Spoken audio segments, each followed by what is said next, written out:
En el día de hoy vamos a hablar sobre el componente morfosintáctico.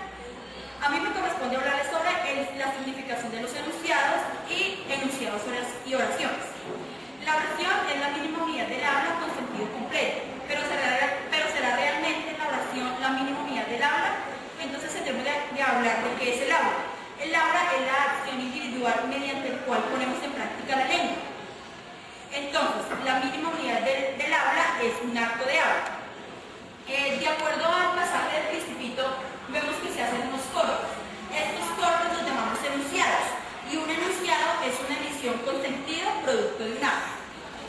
De allí pasamos a la estructura proposicional. La estructura proposicional es igual que la estructura conceptual, y allí sacamos qué es una proposición.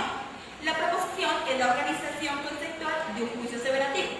Tenemos unos ejemplos que son: dibújame un cordero, que se interpreta una orden; me dibuja un cordero, que es una pregunta; ojalá me dibuje un cordero, queremos decir deseo; tal vez me dibuje un cordero, es una duda; o me dibujo un cordero, es una expresión de admiración. Ahora vamos a hablar de la clasificación de las proposiciones, que se dividen en dos. Son las estructuras proposicionales fenomenológicas, que es cuando se definen en ellas la presencia de procesos y acciones y fenómenos ambientales. Por ejemplo, la marea subió, es un proceso; la niña llora mucho, es una acción; ella escribió una carta, es una acción, proceso; y amaneció con buen sol, es un fenómeno muy fuerte.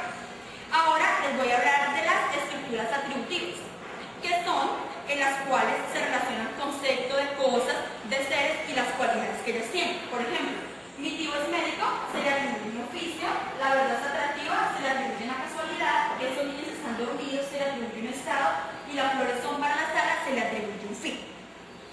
Y allí pasamos y les voy a hablar sobre unas oraciones que se llaman subyacentes, que suelen establecer unas relaciones lógicas. Por ejemplo, el licor es saludable, pero perjudica la mente y el cuerpo; ahí se está contradiciendo.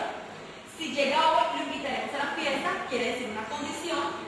No entró, pues ya había cerrado, es una casualidad. O preparas el examen o descansa, es una disyunción. Finalmente les voy a hablar sobre los modos significativos, los cuales te dicen que las oraciones configuran el modus, o sea, el modo significativo. Y quiere decir que es el proceso en el que se plasma la actitud del hablante frente al contenido proposicional de las oraciones. En este tema se distribuye por muchos otros subtemas, que son las oraciones aseverativas, exclamativas, dubitativas, desiderativas, exhortativas e interrogativas. Como es el grupo tan amplio, se agrupan y se dividen en tres, que son los enunciados oracionales aseverativos, que es el cual el hablante toma una actitud negativa o positiva frente al contenido. Por ejemplo, las luces son azules, puede ser verdadero o falso; nunca llegó al trabajo, puede ser verdadero o falso. Ahora, los enunciados oracionales expresivos. Entre este grupo se encuentran las exclamativas, las desiderativas y las dubitativas, las cuales expresan actitudes o apreciaciones subjetivas al contenido. Por ejemplo, ¿cuánto me alegra tu regreso? Es una expresión de alegría. Que se realicen tus sueños es una expresión de deseo, y tal vez sean las 7 es una expresión de duda.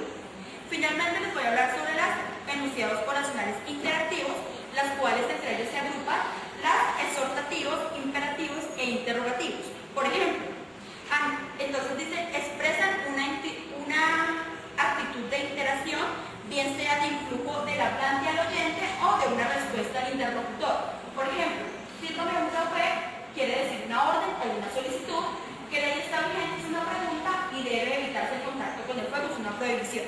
Ahora sigue mi compañero Ariel explicándoles sobre la estructura simple.